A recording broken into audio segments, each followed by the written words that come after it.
Hello my ചങ്സ്, ഹവിയോൾ.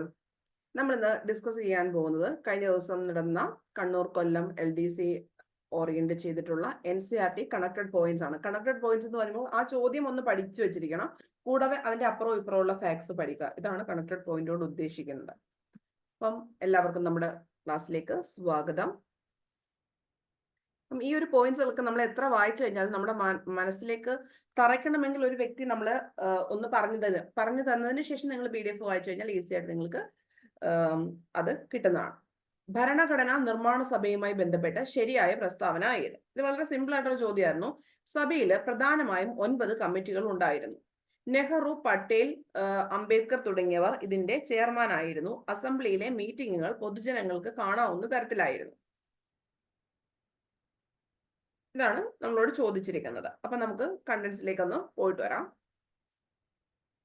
ഇവിടെ മുമ്പത്തെ വീഡിയോയിൽ ഞാൻ പറഞ്ഞിട്ടുണ്ട് ഓൾറെഡി. ഇത് പ്രൊസീജിയറുമായി ബന്ധപ്പെട്ട കണ്ടന്റ്സിനകത്താണ് വരുന്നത്. ഭരണഘടനാ നിർമ്മാണ സഭയുടെ സാധാരണ നടപടിക്രമങ്ങളിലും പൊതു കാരണത്തിന് ഊന്നൽ നൽകിയിട്ടുണ്ട്. വിവിധ വിഷയങ്ങൾക്കായി ഭരണഘടനാ നിർമ്മാണ സഭയില് 8 പ്രധാന കമ്മിറ്റികൾ ഉണ്ടായിരുന്നു. എത്ര കമ്മിറ്റികളാണ്?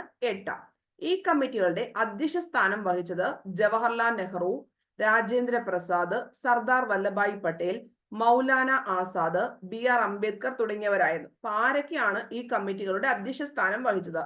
നെഹ്റു ഉണ്ട്, രാജേന്ദ്ര പ്രസാദ് ഉണ്ട്, പട്ടേൽ ഉണ്ട്, മൗലാന ആസാദ് ഉണ്ട്, ആൻഡ് അംബേദ്കർ തുടങ്ങിയവരായിരുന്നു. പല കാര്യങ്ങളിലും ഇവർ തമ്മിൽ യോജിപ്പില്ലായിരുന്നു. കോൺഗ്രസിന്റെയും ഗാന്ധിജിയുടെയും കടുത്ത വിമർശകനായിരുന്നു അംബേദ്കർ എന്ന് പറയുന്നത്. പട്ടികജാതിക്കാരുടെ ഉന്നമനത്തിന് ആവശ്യമായതൊക്കെ ചെയ്യാതിരുന്നതിന് അവരെ അദ്ദേഹം കുറ്റപ്പെടുത്തി. പട്ടേലും നെഹ്റുവുമാകട്ടെ നിരവധി വിഷയങ്ങളിൽ വിയോജിപ്പുള്ളവരായിരുന്നു. പട്ടേലും നെഹ്റുവും നിരവധി വിഷയങ്ങളിൽ വിയോജിപ്പുള്ളവരായിരുന്നു. എന്നിരുന്നാലും അവർ എല്ലാറ്റിലും ഒത്തൊരുമയോടെ പ്രവർത്തിച്ചു. ഓരോ കമ്മിറ്റിയും ഭരണഘടനയുടെ പ്രത്യേക വ്യവസ്ഥകളുടെ കരട് തയ്യാറാക്കുകയും ഭരണഘടനാ നിർമ്മാണ സഭയിൽ ചർച്ചകൾക്ക് വിധേയമാവുകയും ചെയ്തു. എല്ലാവരും അംഗീകരിച്ച വ്യവസ്ഥകൾ ഏതെങ്കിലും പ്രത്യേക താല്പര്യത്തിന് ഹാനികരമല്ല എന്ന വിശ്വാസത്തിന്റെ അടിസ്ഥാനത്തിൽ അഭിപ്രായ സമവായത്തിലെത്തുവാൻ സാധാരണയായി ശ്രമിച്ചിരുന്നു. എന്നാൽ ചില വ്യവസ്ഥകൾ വോട്ടെടുപ്പിന് വിധേയമായാണ് അംഗീകരിച്ചത്. എല്ലാ കാര്യങ്ങളും എല്ലാവരുടെയും ഇതിനകത്തല്ല, ചില കാര്യങ്ങൾക്ക് വേണ്ടിയിട്ട് പ്രത്യേകമായിട്ട് എന്തുണ്ടായിരുന്നു? വോട്ടെടുപ്പിന് വിധേയമാണ്. അത് നമ്മളൊന്ന് നോട്ട് ചെയ്ത് വെക്കണം. ഓരോ തവണയും ഒരു ചെറിയ വാദഗതിയോ തടസ്സവാദമോ അഭിപ്രായമോ ഉയർന്നു വരുമ്പോൾ, ഇപ്പൊ നമ്മൾ തന്നെ ആകുമ്പോൾ സംസാരിക്കുന്ന സമയത്ത് നമ്മുടെ ഫാമിലിയിലായാലും നമുക്ക് എല്ലാ കാര്യങ്ങളും ഉൾക്കൊള്ളാൻ പറ്റത്തില്ല. അപ്പൊ എന്തുണ്ടാവും? ചെറിയ ചെറിയ വഴക്കുകൾ ഉണ്ടാവും. അതുപോലെ ആ ഒരു കമ്മിറ്റിയിലും ഇങ്ങനെ പ്രശ്നങ്ങൾ ഉണ്ടായിരുന്നു. അപ്പം വളരെയധികം സൂക്ഷ്മതയോടെയാണ് അവ കൈകാര്യം ചെയ്തിരുന്നത്. തടസ്സവാദങ്ങൾ എഴുതിയെടുത്താണ് പരിഗണിച്ചത്. ഇപ്പൊ തടസ്സവാദങ്ങളൊക്കെ ഉണ്ടെങ്കിൽ അതെങ്ങനെ ചെയ്തു? ഒരു റൈറ്റ് ചെയ്തിട്ടാണ്, അല്ലെങ്കിൽ റിട്ടേൺ ഡോക്യുമെന്റ് ആയിട്ടൊക്കെ വെച്ചിട്ടാണ് അതൊക്കെ പരിഹരിച്ചിരുന്നത്. അസംബ്ലി 2 വർഷത്തിനും 11 മാസത്തിനും ഇടയിൽ 166 ദിവസങ്ങൾ യോഗം ചേർന്നു. അപ്പൊ ഇനി എത്ര ചേർന്നിട്ടുണ്ട്? ഇനി വരാവുന്ന ഒരു ചോദ്യം ഇവിടുന്ന് ഇത് മാത്രമേ ഉള്ളൂ. 166 ദിവസങ്ങൾ യോഗം ചേർന്നു. ഈ യോഗങ്ങളിൽ പത്രപ്രവർത്തകർക്കും പൊതുജനങ്ങൾക്കും പ്രവേശനാനുമതി ലഭിച്ചിരുന്നു. അപ്പം ഈ അസംബ്ലി എത്ര ഉണ്ടായിരുന്നു? 2 വർഷത്തിനും 11 മാസത്തിനും ഇടയില് എത്ര ദിവസം യോഗം ചേർന്നു? 166 ദിവസം. എത്ര കമ്മിറ്റികൾ ഉണ്ടായിരുന്നു? 8 എണ്ണം ഉണ്ടായിരുന്നു. പത്രപ്രവർത്തകർക്കും പൊതുജനങ്ങൾക്കും പ്രവേശനാനുമതി എവിടെ ലഭിച്ചിരുന്നു?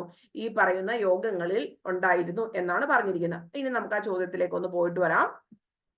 ഇതാണ് അവിടുത്തെ കാര്യം പറയുന്നത്. അപ്പൊ അതായത് ഭരണഘടനാ നിർമ്മാണ സഭയുമായി ബന്ധപ്പെട്ട് നെഹ്റു, അതായത് ഇവിടെ കമ്മിറ്റിയെ പറ്റിയിട്ടാണ് ഇവർ ഉദ്ദേശിച്ചിരിക്കുന്നത്. സഭയിൽ പ്രധാനമായിട്ടും 9 കമ്മിറ്റികൾ ഉണ്ടായിരുന്നു. തെറ്റാണല്ലോ. എത്ര കമ്മിറ്റികൾ? 8 കമ്മിറ്റികൾ ഉണ്ടായിരുന്നു. അപ്പൊ ഈ 8 കമ്മിറ്റി എന്ന് പറഞ്ഞ ആൻസർ നമ്മൾക്ക് ഒറ്റയടിക്ക് കിട്ടിയാൽ തന്നെ എന്ത് ചെയ്യാൻ പറ്റും? ഈ പറഞ്ഞിരിക്കുന്ന എയും ബിയും സിയും എന്ന് പറഞ്ഞിരിക്കുന്നത് 2 എണ്ണം വെച്ചിട്ടാണ് ഉള്ളത് ആണല്ലോ. അപ്പൊ ഈ ഒന്നുള്ള കംപ്ലീറ്റ് കാര്യങ്ങൾ നമുക്ക് വെട്ടിക്കളയാൻ പറ്റും. ബാലൻസ് എന്താ ആൻസറിലേക്ക് പെട്ടെന്ന് പോവാൻ പറ്റും എ എന്ന് പറഞ്ഞിരിക്കുന്നത്. പിന്നെ കൂടുതലും ലോജിക്കായിട്ട് ചിന്തിക്കുന്ന ഉദ്യോഗാർത്ഥികൾ കൂടുതലും ചോദ്യങ്ങളിലേക്ക് പോകും. കാരണം അവരെ സംബന്ധിച്ച് ഇതൊന്നും കണ്ടന്റ് അറിയത്തില്ലെങ്കിൽ എന്ത് ചെയ്യാൻ പറ്റും? അവർക്ക് മൈനസ് മാർക്ക് അടിച്ചു പോകും. അപ്പൊ ഇവിടെ എന്താണ്? ഇവിടുത്തെ മെയിൻ കണ്ടന്റ് എന്താണ്? ഈ 8 എന്നിട്ടുള്ള കാര്യം അറിഞ്ഞു കഴിഞ്ഞാൽ നമുക്ക് ഈസി ആയിട്ട് അറിയാൻ പറ്റും. ഇത് അറിയാതെ ഇത് രണ്ടും അറിഞ്ഞിട്ട് ഇത് സംശയം ഉണ്ടാവുകയാണെങ്കിൽ എന്ത് ചെയ്യും? മൈനസ് ആവുകയും ചെയ്യും. അപ്പൊ അങ്ങനെ 2 രീതിയിലാണ് നമ്മൾക്ക് ഇവിടെ പോസിറ്റീവായിട്ടും നെഗറ്റീവായിട്ടും കാര്യങ്ങൾ കണ്ടന്റ് കുറച്ചറിയാമെങ്കിൽ വരുന്നത്. അതായത് രണ്ടാമത്തെയും മൂന്നാമത്തെയും പോയിന്റ് നമുക്ക് അറിയാമെങ്കിലും ഒന്നാമത്തത് അറിയത്തില്ലെങ്കിലും പ്രശ്നം ആയിട്ട് വരുന്നുണ്ട്. ഓക്കെ. അപ്പം ഇവിടെ എന്താണ് നമ്മളുടെ മെയിൻ കണ്ടന്റ് എന്താണ്? ഈ ഒന്നാമത്തെ പോയിന്റ് നമ്മൾക്ക് അറിയുക എന്നതായിരുന്നു. അത് അറിയാമായിരുന്നെങ്കിൽ ഈസി ആയിട്ട് കിട്ടിയാനും, അല്ലെങ്കിൽ അറിയത്തില്ലെങ്കിൽ എന്ത് ചെയ്തേനും? ഓൾമോസ്റ്റ് എല്ലാ സ്റ്റുഡൻസും ഓപ്ഷൻ ഡിയിലോട്ട് പോയി കുത്തും. ഓക്കെ. പിന്നെ അസംബ്ലിയിലെ മീറ്റിംഗുകൾ പൊതുജനങ്ങൾക്ക് കാണാവുന്ന തരത്തിലുണ്ടായിരുന്നു. അപ്പൊ അവിടുത്തെ യോഗങ്ങളൊക്കെ നമ്മൾ പറഞ്ഞു പൊതുജനങ്ങൾക്കും പത്രക്കാർക്കും എല്ലാം കാണാവുന്ന രീതിയിൽ അവരെ പ്രദർശിപ്പിക്കുന്ന രീതിയിലായിരുന്നു അവിടുത്തെ യോഗങ്ങളെല്ലാം എന്ന് പറഞ്ഞിട്ടുണ്ട്. 166 ദിവസങ്ങളാണ് ഇത്രയും ചെയ്തത്. അത്രയും കാര്യങ്ങൾ മനസ്സിലായി എന്ന് വിചാരിക്കുന്നു. ഇനി നമുക്ക് ഇതിന്റെ കണക്റ്റഡ് ആയിട്ട് പഠിക്കുമ്പോൾ ഇനി അടുത്തതായിട്ട് വരാൻ പോകുന്ന കണ്ടന്റ് വേണം നമ്മൾക്ക് പഠിക്കാൻ വേണ്ടിയിട്ട്. അതായത് ഇൻഹെറിറ്റൻസ് ഓഫ് നാഷണൽ മൂവ്മെന്റ്. അതായത് ഒരു ഭരണഘടനയും അത് നിർമ്മിച്ച ഭരണഘടനാ നിർമ്മാണ സഭകളുടെ മാത്രം ഉൽപ്പന്നം അല്ല. ഭരണഘടന ഉയർത്തിപ്പിടിക്കേണ്ട പ്രധാന തത്വങ്ങളെക്കുറിച്ച് അഭിപ്രായ സമന്വയത്തിന്റെ പശ്ചാത്തലം ഉണ്ടായിരുന്നില്ലെങ്കിൽ ഇന്ത്യൻ ഭരണഘടനാ നിർമ്മാണ സഭയെ പോലെയുള്ള വൈവിധ്യമുള്ള ഒരു സമിതിക്ക് പ്രവർത്തിക്കാൻ കഴിയുമായിരുന്നില്ല. ഈ തത്വങ്ങൾ സ്വാതന്ത്ര്യ സമരകാലത്താണ് രൂപീകരിക്കപ്പെട്ടത്. ദേശീയ പ്രസ്ഥാനത്തിൽ നിന്നും പൈതൃകമായി ലഭിച്ച തത്വങ്ങൾക്ക് മൂർത്തരൂപവും ആകൃതിയും നൽകുകയാണ് ഒരു രീതിയിൽ ഭരണഘടനാ നിർമ്മാണ സഭ ചെയ്തത്. ഇപ്പൊ നമ്മൾ ഓൾറെഡി അവകാശ പത്രിക എന്നൊക്കെ പറയുന്ന സംഭവങ്ങൾ മൂലമാണ് എന്ത് വന്നിരിക്കുന്നത്? മൗലിക അവകാശങ്ങൾ എന്ന് പറഞ്ഞിരിക്കുന്ന സംഭവങ്ങളൊക്കെ ഡെവലപ്പ് ചെയ്തിട്ടുണ്ട്. അപ്പൊ അങ്ങനെ ഓൾമോസ്റ്റ് എല്ലാ കാര്യങ്ങളും ഭരണഘടനാ നിർമ്മാണ സഭ എന്ന് പറയുന്ന സംഭവം ഇവിടുന്നും ഒക്കെ പൈതൃകമായിട്ട് കിട്ടിയത്, അവിടുന്ന് കടമെടുത്തതും എല്ലാം കൂടെ കൂട്ടിച്ചേർത്ത് ഒരു പുതിയൊരു ഭരണഘടനയാണ് ആക്ച്വലി ഇവിടെ നിർമ്മിച്ചിരുന്നത്. അപ്പൊ ഭരണഘടനാ നിർമ്മാണത്തിന് മുൻപുള്ള ദശാബ്ദങ്ങളിൽ ഭരണഘടനാ നിർമ്മാണവുമായി ബന്ധപ്പെട്ട പ്രസക്തമായ അനേകം ചോദ്യങ്ങൾ ദേശീയ പ്രസ്ഥാനം ചർച്ച ചെയ്യുകയുണ്ടായി. ഇന്ത്യക്ക് ഉണ്ടായിരിക്കേണ്ട ഗവൺമെന്റിന്റെ രൂപം ഏത്? ഇനി നമുക്കറിയാം 1935 പിന്നെ ഒരു ഗവൺമെന്റ് ഓഫ് ഇന്ത്യ ആക്ട് കുറേയധികം സ്വാധീനം ചെലുത്തിയിട്ടുണ്ട്. അതിനനുസരിച്ചിട്ട് നമ്മൾക്ക് കുറേയധികം ആർട്ടിക്കിൾസ് ഒക്കെ ഇവിടെ കാണാൻ സാധിക്കുന്നതാണ് ഇന്ത്യൻ ഭരണഘടനയിൽ. അപ്പൊ അതുകൊണ്ടാണ് അതിന്റെ ബാക്ക്ഗ്രൗണ്ടിലേക്ക് പറഞ്ഞത്. അതിന് തൊട്ട് കുറച്ച് വർഷങ്ങൾക്ക് മുമ്പ് ഉള്ള കാര്യങ്ങളൂടെ പറയുന്നത്. ഇന്ത്യക്ക് ഉണ്ടായിരിക്കേണ്ട ഗവൺമെന്റിന്റെ രൂപം എന്താണ്, അത് ഉയർത്തിപ്പിടിക്കേണ്ട മൂല്യങ്ങൾ, അത് മറികടക്കേണ്ട അസമത്വങ്ങൾ തുടങ്ങിയ ഈ സംവാദങ്ങളിൽ ഉരുത്തിരിഞ്ഞ ഉത്തരങ്ങൾക്ക് ഭരണഘടനയിൽ അന്തിമ രൂപം നൽകിയോ എന്നാണ്. അതായത് ഇവിടെ നമ്മൾ എസ് ഓർ നോ മാത്രം പഠിക്കാൻ പറഞ്ഞാൽ മതി. മനസ്സിലായി? കണ്ടന്റ് മനസ്സിലാവുകയുള്ളൂ. ഇവിടെ നിങ്ങൾക്ക് കാണാതെ പഠിക്കേണ്ടില്ല, വായിച്ച് അതിന്റെ മീനിങ് മനസ്സിലാക്കി എടുത്തു കഴിഞ്ഞു കഴിഞ്ഞാൽ നമുക്ക് ഇവിടെ മാർക്ക് സ്കോർ ചെയ്യാൻ പറ്റും. മനസ്സിലായോ? അല്ലാതെ ഇവിടെ നമ്പേഴ്സ് ഒന്നും അല്ല കൂടുതലും ഈ പറഞ്ഞിരിക്കുന്ന സംഭവത്തിനകത്ത് നമുക്ക് വരുന്നത്. അപ്പൊ ഇങ്ങനെയുള്ള ചോദ്യങ്ങൾക്കകത്ത് എസ് ഓർ നോ, അല്ലാത്തത് ഏത്, ആയത് ഏത് എന്നൊക്കെ പറയുമ്പോൾ നമുക്ക് ഒരു കോമൺ ആയിട്ട് ബോധം ഉണ്ടാവണം. അതിന് ഈ കണ്ടന്റ് അറിയണം. അതാണ് പ്രത്യേകത. അപ്പൊ അത് മനസ്സിലായെന്ന് വിചാരിക്കുന്നു. ഇനി അടുത്തത്, ഒരു പക്ഷേ ദേശീയ പ്രസ്ഥാനം ഭരണഘടനാ നിർമ്മാണ സഭയിൽ കൊണ്ടുവന്ന തത്വങ്ങളുടെ ഏറ്റവും നല്ല ചുരുക്കെഴുത്താണ്. അതായത് ഭരണഘടനാ നിർമ്മാണ സഭയുടെ ഒരു കണക്റ്റഡ് പോയിന്റ് ആണ് ഏതെന്ന് പറയുന്നത് നമ്മൾ ഇനിയും പഠിക്കാൻ പോകുന്ന ലക്ഷ്യപ്രമേയം എന്ന് പറയുന്നത്. കണ്ടോ? അപ്പം ഇങ്ങനെ നമ്മളോട് ചോദിച്ചു കഴിഞ്ഞാൽ ഭരണഘടനാ നിർമ്മാണ സഭയിൽ കൊണ്ടുവന്ന തത്വങ്ങൾ കുറേയധികം സംഭവങ്ങൾ ഉണ്ട്. ആ പ്രിൻസിപ്പിൾസ് എല്ലാം കൂടെ ചേർത്ത് അതിന്റെ ഒരു ഷോർട്ട് ആയിട്ടുള്ള ഒരു റൈറ്റിംഗ് ആണ് ഏതെന്ന് പറഞ്ഞിരിക്കുന്നത് ലക്ഷ്യപ്രമേയം എന്ന് ചോദിച്ചു കഴിഞ്ഞാൽ എസ് ഓർ നോ മാത്രം പഠിച്ചാൽ മതി. എപ്പോഴാണ് അവതരിപ്പിച്ചത്? 46-ല്. സോറി, സഭയുടെ ലക്ഷ്യങ്ങൾ നിർവചിച്ച പ്രമേയം എന്ന് ലക്ഷ്യപ്രമേയത്തിനെ അറിയപ്പെടുന്നതാണ്. സഭയുടെ ലക്ഷ്യങ്ങൾ നിർവചിച്ചത് കൊണ്ടാണ് ഇതിനെ ലക്ഷ്യപ്രമേയം എന്നറിയപ്പെടുന്നത്. സഭയുടെ, അതായത് കോൺസ്റ്റിറ്റ്യൂന്റ് അസംബ്ലിയുടെ ലക്ഷ്യങ്ങൾ നിർവചിച്ച പ്രമേയമാണ് ലക്ഷ്യപ്രമേയം. യെസ്, ഈ പ്രമേയം ഭരണഘടനയുടെ പിന്നിലുള്ള അഭിലാഷങ്ങളെയും മൂല്യങ്ങളെയും ഉൾക്കൊള്ളുന്നുണ്ട്. യെസ്, ഭരണഘടനയിലെ മുഖ്യ വ്യവസ്ഥകൾ എന്ന ഭാഗത്ത് പരാമർശിക്കപ്പെട്ട മൂല്യങ്ങൾ ഈ ലക്ഷ്യപ്രമേയത്തിൽ ഉൾപ്പെടുത്തിയിരുന്നു. ഈ ലക്ഷ്യപ്രമേയത്തിൽ എവിടെയാണ് പറഞ്ഞിരിക്കുന്നത്? ഭരണഘടനയിലെ മുഖ്യ വ്യവസ്ഥകൾ എന്ന ഭാഗത്ത് പരാമർശിക്കപ്പെട്ട മൂല്യങ്ങൾ ലക്ഷ്യപ്രമേയത്തിൽ ഉൾപ്പെടുത്തിയിരുന്നു എന്ന് ചോദിക്കാം. എസ് എന്ന് പറയണം, അല്ലെങ്കിൽ ഉൾപ്പെടുത്തിയിരുന്നില്ല. അതാണ് നമുക്ക് ഭരണഘടനയിലെ മുഖ്യ വ്യവസ്ഥകൾ എന്ന ഭാഗത്ത്, ഏത് വ്യവസ്ഥയാണ്? മുഖ്യ വ്യവസ്ഥകൾ. അതൊക്കെയാണ് നമ്മൾ നോട്ട് ചെയ്ത് പഠിക്കേണ്ടത്. എന്ന ഭാഗത്ത് പരാമർശിക്കപ്പെടേണ്ട മൂല്യങ്ങൾ ഈ ലക്ഷ്യപ്രമേയത്തിൽ ഉൾപ്പെടുത്തിയിരുന്നു. ഈ പ്രമേയത്തിന്റെ അടിസ്ഥാനത്തിൽ എന്തൊക്കെ കാര്യങ്ങളാണ് പറഞ്ഞിരിക്കുന്നത്? അടിസ്ഥാന തത്വമായിട്ടുള്ള സമത്വം, ഇതാണ് നമ്മൾ എവിടെ പഠിക്കുന്നത്?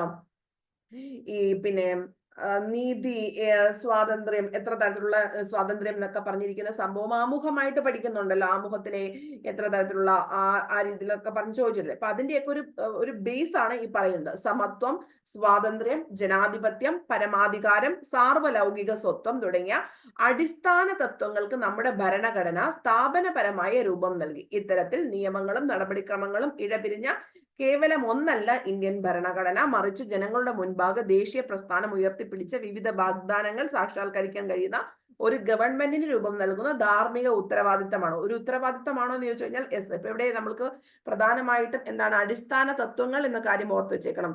അതായത് ലക്ഷ്യപ്രമേയത്തിന്റെ ഒരു അടിസ്ഥാന തത്വം എന്താണ്? സമത്വം, സ്വാതന്ത്ര്യം, ജനാധിപത്യം, പരമാധികാരം, സാർവലൗകിക സ്വത്വം. 1, 2, 3, 4, 5 ഈ 5 പോയിന്റും നോട്ട് ചെയ്ത് വെക്കണം. ലക്ഷ്യപ്രമേയവുമായി ബന്ധപ്പെട്ട് അതിന്റെ ബേസിക് ആയിട്ടുള്ള പ്രിൻസിപ്പിൾസിനകത്ത് വരുന്നതാണ് സമത്വം ഉണ്ട്, സ്വാതന്ത്ര്യം ഉണ്ട്, ജനാധിപത്യം, പരമാധികാരം, സാർവലൗകിക സ്വത്വം.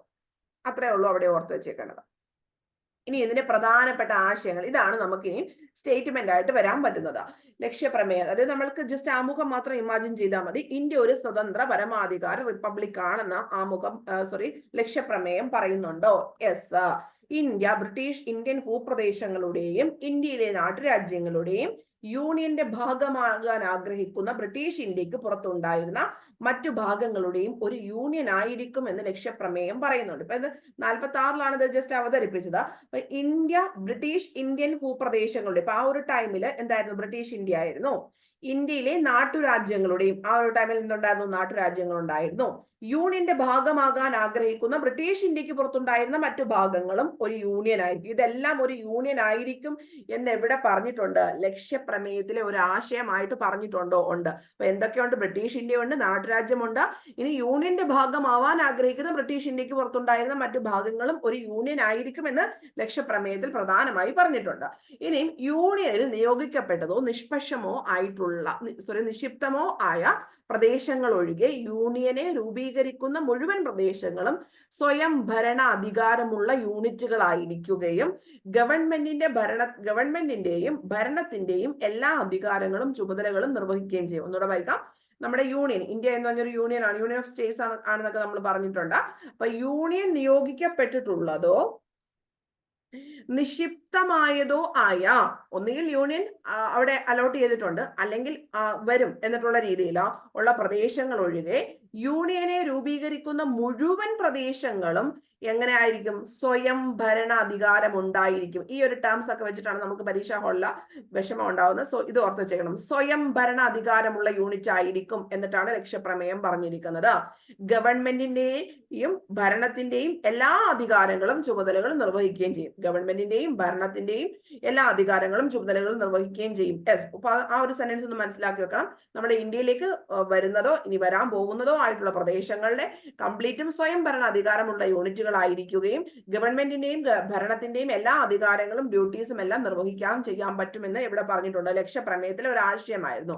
ഇനി നമുക്ക് സ്വതന്ത്രമായിട്ട് പരമാധികാര ഇന്ത്യയുടെയും ഭരണഘടനയുടെയും എല്ലാ അധികാരവും എവിടെ നിന്നിട്ടാണ്? ജനങ്ങളിൽ നിന്ന് ഉത്ഭവിക്കുന്നു എന്നിട്ടുള്ള കാര്യം എവിടെ പറഞ്ഞിട്ടുണ്ട്? നമ്മളുടെ ലക്ഷ്യപ്രമേയത്തിൽ പറഞ്ഞിട്ടുണ്ട് എന്ന കാര്യവും ഓർത്തു വെച്ചേക്കണം. സാമൂഹിക, സാമ്പത്തിക, രാഷ്ട്രീയ നീതി അത് നമ്മൾ എവിടെ പഠിക്കുന്നുണ്ട്? ആമുഖത്തിൽ പഠിക്കുന്നുണ്ട്. പദവിയിലും അവസരങ്ങളിലുമുള്ള സമത്വം, നിയമത്തിന് മുൻപിലെ തുല്യത, സംസാരിക്കുവാനും പ്രകടിപ്പിക്കുവാനും വിശ്വസിക്കുവാനും ആരാധന നടത്തുവാനും തൊഴിൽ ചെയ്യുവാനും സംഘടിപ്പിക്കുവാനും പ്രവർത്തിക്കുവാനുമുള്ള മൗലിക സ്വാതന്ത്ര്യങ്ങൾ എന്നിവ നിയമത്തിനും പൊതുധാർമ്മികതയ്ക്കും വിധേയമായി ഇന്ത്യയിലെ എല്ലാ ജനങ്ങൾക്കും ഉറപ്പു നൽകുകയും സംരക്ഷിക്കുകയും ചെയ്യുന്നു. ഇതെല്ലാം കറക്റ്റായിട്ട് വായിക്കുന്ന സമയത്ത് നമ്മൾ ഈ പറഞ്ഞിരിക്കുന്ന സംഭവങ്ങളൊക്കെ ഫണ്ടമെന്റൽ ഡ്യൂട്ടീസിലാണല്ലോ എന്നൊക്കെ വിചാരിച്ച് നമ്മൾ എന്ത് തള്ളിക്കളയാനുള്ള ചാൻസും നെഗറ്റീവ് വരാനുള്ള ചാൻസുമാണ് ഈ പറഞ്ഞിരിക്കുന്നത്. അപ്പൊ അതൊന്ന് വായിച്ചു നോക്കണം. സാമൂഹിക, സാമ്പത്തിക, രാഷ്ട്രീയ നീതി, പദവിയിലും അവസരങ്ങളിലുമുള്ള സമത്വം, നിയമത്തിന് മുന്നിലെ തുല്യത, സംസാരിക്കുവാനും പ്രകടിപ്പിക്കുവാനും വിശ്വസിക്കാനും. അതായത് വേണമെങ്കിൽ ഇത് ഓരോന്നായിട്ടും ഇത് എ ആയിട്ട് തരാം, ഇത് ബി ആയിട്ട് തരാം. അങ്ങനെ ഈ ഒറ്റ പാരഗ്രാഫിനെ തന്നെ ഒരു 4 or 5 പിരിവുകളായിട്ട് നമുക്ക് തന്ന് നമ്മളെ കൺഫ്യൂസിങ് ആവാം. ഇത് വൃത്തിയായിട്ട് വായിച്ചിട്ട് അത് മനസ്സിലാക്കിയിട്ട് ഡയറക്റ്റ് മനസ്സിലേക്ക് കയറ്റണം. മനസ്സിലായോ പറഞ്ഞ കാര്യം? അപ്പൊ ഇവിടെയൊക്കെ വരുന്ന സമയത്ത് നമ്മൾ എന്ത് വിചാരിക്കരുത്? അയ്യോ അത് മൗലിക അവകാശങ്ങൾക്ക് അത് പറയുന്നതാണല്ലോ, അതിനെ ലക്ഷ്യപ്രമേയത്തിൽ വരുമോ എന്നൊക്കെയുള്ള കാര്യങ്ങൾ സംശയം ഉണ്ടാവുന്ന ഒരു ചോദ്യമാണ്. സോ ആ രീതിയിലാണ് ചോദ്യം വരാനുള്ള ചാൻസ് എന്ന് പറയുന്നത്. ഇനി ന്യൂനപക്ഷങ്ങൾ, പിന്നോക്ക ഗോത്രവർഗ മേഖലകൾ, അടിച്ചമർത്തപ്പെട്ടവർ, മറ്റു പിന്നോക്ക വിഭാഗങ്ങൾ തുടങ്ങിയവർക്ക് സംരക്ഷണം നൽകണമെന്ന് എവിടെ പറഞ്ഞിട്ടുണ്ട്? ഈ ലക്ഷ്യപ്രമേയത്തിൽ പറഞ്ഞിട്ടുണ്ട്. ന്യൂനപക്ഷമായാലും പിന്നോക്ക ഗോത്രവർഗ മേഖലകൾക്കായാലും അടിച്ചമർത്തപ്പെട്ടവർക്കായാലും. റിപ്പബ്ലിക്കിന്റെ ഭൂപ്രദേശപരമായ അഖണ്ഡതയും കര, കടൽ, ആകാശം എന്നിവയുടെ മേൽ അതിനുള്ള പരമാധികാര അവകാശങ്ങൾ നീതിക്കും നിയമത്തിനും അനുസൃതമായി നിലനിർത്തണം. അപ്പൊ റിപ്പബ്ലിക്, ഇന്ത്യ എന്ന് പറഞ്ഞ റിപ്പബ്ലിക്കിന്റെ ഭൂപ്രദേശപരമായിട്ടുള്ള, അതായത് നമ്മളുടെ ഭൂമിശാസ്ത്രപരമായ ഭരണപരമായിട്ടുള്ള അഖണ്ഡതയ്ക്കും, അതായത് ഇന്റഗ്രിറ്റി എന്നൊക്കെ പറഞ്ഞ സംഭവവുമായി ബന്ധപ്പെട്ടിട്ടും, അതുപോലെ തന്നെ കര, കടൽ, ആകാശം എന്നിവയുടെ മേൽ ഉള്ള പരമാധികാര അവകാശങ്ങൾ നീതിക്കും നിയമത്തിനും അനുസൃതമായി നിലനിർത്തണം. ലോക സമാധാനത്തിനും മാനവരാശിയുടെ ക്ഷേമത്തിനും വേണ്ടി ഈ രാഷ്ട്രം പൂർണ്ണമായും പരപ്രേരണ കൂടാതെ പ്രവർത്തിക്കും. ലോക സമാധാനത്തിനും മാനവരാശിയുടെ ക്ഷേമത്തിനും വേണ്ടി ഈ രാഷ്ട്രം പൂർണ്ണമായും ആരുടെയും ഒരു പ്രേരണ കൂടാതെ സ്വയമേ പ്രവർത്തിക്കും എന്നിട്ടാണ് പറഞ്ഞിരിക്കുന്നത്. അപ്പൊ ഇതിൽ നിന്നിട്ടാണ് ഇനിയിപ്പോ പരീക്ഷയ്ക്ക് വരാനുള്ള ചാൻസ് വരുന്നത് എന്ന് പറഞ്ഞു. കാരണം സാർവത്രിക പ്രായപൂർത്തി, വോട്ടവകാശം, കോൺസ്റ്റിറ്റ്യൂന്റ് അസംബ്ലി റിലേറ്റ് ചെയ്തിട്ടുള്ള കാര്യങ്ങൾ, ഡ്രാഫ്റ്റിംഗ് കമ്മിറ്റി, അതെല്ലാം നമുക്ക് ഈ ഒരു ചാപ്റ്ററിൽ നിന്ന് ചോദിച്ചിട്ടുള്ളതാണ്.